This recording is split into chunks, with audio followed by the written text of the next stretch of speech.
Thank you very much. Our speaker today is Bob Wheeler, who's the Program Director for Rural LISC. Rural LISC provides services to promote sustainable development in rural areas.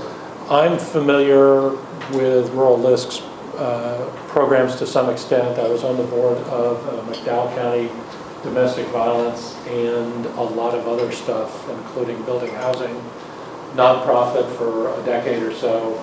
We are one of, Safe Inc. was one of the two West Virginia recipients of Rural LISC funding, but more important than that, their technical expertise was really, really invaluable for what we were doing down there. So I'll make that a very short introduction, Bob. If you'd like to tell us a little bit more about your background. You're on. Come on. So here is fine? Either one is fine. If you're... Brad says you need to be up front. Okay, good one. Sorry.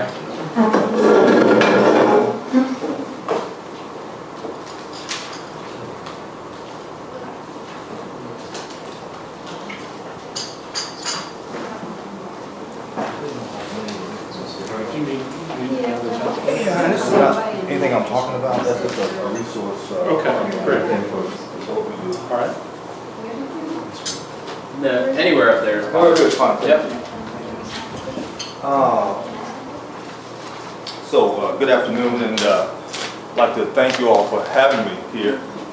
And in all honesty, I keep wondering now, what could I say that might bring value added to what you guys are already capable of understanding? But I'll try to do my best. As it's been pointed out, I work with Rural LISC, and we are a program of Big LISC. So we talk a little bit about Big LISC and what LISC stands for. LISC is an acronym. It stands for Local Initiative Support Corporation, headquartered in New York City, right in the Manhattan Garment District. And we were founded some years ago by an initiative started by the Ford Foundation to see what could really be accomplished if local groups received not only capital, but an infusion of expertise, an impetus to jumpstart partnerships, collaborations at the local level to see what might then come this community building then experiment. Since that time, we've been able to prove that we're more than capable of bringing that value. We've added, I've got some talking points. I just want to say before I get too far, I had this great PowerPoint all put together so you could read what I'm reading to you as I'm reading it to you. Now, what you got saved from that, because in my advancing years, my little thumb drive slipped into a different bag. I'm looking, well, not here, but anyway. So I did have a copy of it, but we were founded again in 1979, Big LISC, by Ford Foundation. And since that time, sort of by the numbers, we've been able to invest over $9 billion into local groups. And the Local Initiatives Support Corporation is what the acronym stands for, and we support local initiatives. As a member of Rural LISC, we're not quite as old as Big LISC. We were started, given the, I guess vision is the best way to put it, of our founder who just retired in June, Sandy Rosenblith, who, in traveling around the country and doing work, realized that rural areas are at a disadvantage vis-a-vis urban areas when it comes to access to all kinds of things. Capital being the first and foremost among them. Philanthropy being very high on the list. All the big foundations locate in those urban centers where the arts and all that kind of stuff, predominate. So the Kellogg's, the Fords, the Carnegies, all those kind of things, you rarely find them out in the areas that we work. So the idea was to let's get them out there. So let's create a situation where, and she went around the country and got a list, basically cataloged as many community development corporations who were operating at that time, as she could, and interviewed them to see how many were doing innovative kinds of things. And again, out of that effort, 2 West Virginia groups were among our initial partners. And so we work in about 38 states across the country. My portfolio I work with 17 groups in 11 states, primarily out west. So even though I'm based in Washington and was able to drive here today, most of my business trips involve getting on a plane, going out to South Dakota, Minnesota, Wisconsin, something like that. And groups we work with and the communities we work in range from cities as small as 80. I've been in a place called Eden, South Dakota, population 80, up to where I am now. What's the largest city? The largest city? What's the range? I don't know the range, but the range probably just below the USDA guidelines for rural communities. I'd say 25,000, because we were here from working. 25. Yeah, above two. So again, the average I'd say would be about 10 to 11. Assistant in South Dakota is 12,000. Where I work on the Gulf Coast as well. New Iberia, Louisiana is one of my favorite places. It's also a very small town. So we work in small towns, and no matter where we go, the issues are similar. Out-migration of young folks, an aging population, aging infrastructure, and a deterioration of the economic development, economic base, manufacturing, clothes, gone, what do we replace it with? How do we maintain some sense of vitality? You know, because some of us want to stay here. We don't want to leave. So basically, the idea is to then how you capitalize on what you have in terms of assets. I was listening to some conversations around the table about, the burgeoning arts, hearing about the crafts and that kind of thing. Groups have done a lot of different stuff. Very close to here, we work with a group in Garrett County, Maryland, and Dwayne's done a whitewater rafting adventure. Looked around, well, what do we have in Garrett County? Well, it's a high-end community. The folks that live here almost can't afford to stay here because it's a vacation area, Deep Creek Lake, the prices are skyrocketing. What can we do to bring some money back to the people that live here? One idea is to capitalize on what you have, the vistas, the mountains, the tourism, and so create something that will bring that back. Across the country right now, you look at buzzwords, trends, a big trend is community-supported agriculture, sustainable foods. And one might ask, well, what's the money in that? Well, let me tell you what the money in that is. I work with a group in Stevens Point, Wisconsin. We just funded an initiative for them to do I know it sounds DC-ish, feasibility study on a region-wide network, a region-wide approach to both stimulating the growth of, local, sustainable, organic farms, but then vertically integrating that whole venture into, now let's look at the job opportunities, the real wage jobs that might come out of that whole system. Now you got to get it to market. Now you have to actually do the marketing as the market.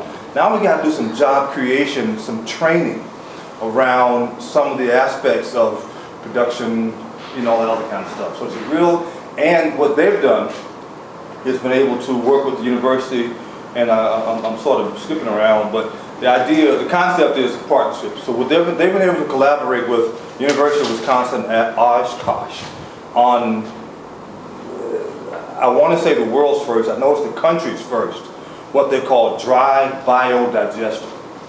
Now this digester will allow them to take food waste and yard waste, which can be commingled, which is a step beyond what we have right now, to go into this great big digester, which not only creates energy, which can go back into the grid, it also does what we all know about the compost for the gardens. Now the issue about sustainable development is they're going to educate the schools, the businesses around as to why it's important for them to support this digester and why it's different, because you don't have to take out your vegetable stuff from your bones now and your grease, and they can all go into the same big thing and come out green energy and green compost. How does it do that? Through methane or? I don't know how the digester works, but that's a good question, but I don't have an answer. But again, it is the first in the country. That much I know. It is a prototype, and it's being and it's imported from a concept in Europe. I think Switzerland sort of got the idea up and being marketable, and they decided to run with the prototype. What was I saying? Okay, so one of the things that in terms of sustainable development, that both Big LISC and Rural LISC, we keep it simple. We talk about engagement, planning, acting, and communicating. And that's basically what we're talking about. So in terms of small communities, recognizing, again, there's similar kinds of problems. There's not much money. And so now urban areas have the same, well, they've always had some parts of urban areas, but now the country has the same problem. There's no money. There ain't no money. We got to go back to the drawing board and figure out how do we work with what we have to create something that's much, much better for all involved. And so the idea to start is engage your stakeholders. Identify them, engage them, bring them around the table. You're doing that here. Engage your stakeholders. Now let's do some planning. Where are we in as far as where do we want to get to in as far as, and how do we get there? Then the acting part is what it takes to bring all that together.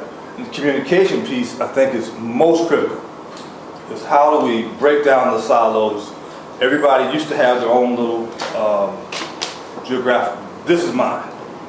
I'm arts, I'm over here. I'm something else, I'm over here. I'm civic, I'm over here. How do we break that down, communicate the commonality, the urgency of presence, the prescience right now of, you know, guys, it's different now. We really, and so as LISC, what we try to do is bring that overview of, okay, somebody like myself who's been around much longer than I want to admit, but, you know, almost 30 years of just doing different kinds of things in the community development area, bringing all that to bear and getting down, rolling up my sleeves and saying, you know, sure is bad, but that's not the end of it. Now let's get out of, let's dig out of this hole. How do we get from here to there? Worked in parts of Arkansas, and I don't know how much you all have to deal with this. I saw a couple of people walking around the field, but in some parts of the South that I work, they still haven't gotten beyond race. The whole thing of the socio-economic fault lines. Arkansas, for instance, you know, you're talking about folks just really, you know, just don't have education. And it's based on not so much race as it is the former industries. Where I grew up in South Carolina, for instance, textiles used to rule. And they didn't really need or care about educated population. They need somebody to be able to show up to work on time, you know when to go on break, know when to come back from break, know when to go to lunch, know when to come back from lunch. So now we're talking about how do we then say, okay, but then the textile mills got shipped out, first to South America, then to China, now to somewhere else. So now what do we do with the folks who didn't educate? Can't imprison them all, which seems to be what's the industry that's coming up now. You know, nothing wrong with, you know, safe streets, but really, I was down in North Florida, my first visit to one of my new CDCs, and I asked the director, and she was trying to build an 80-unit housing complex for, you know, first-time home buyers, low income. And so my thing as an underwriter, because we have different hats at Rural LISC, I also am a loan officer, all that stuff. So I got to underwrite this loan.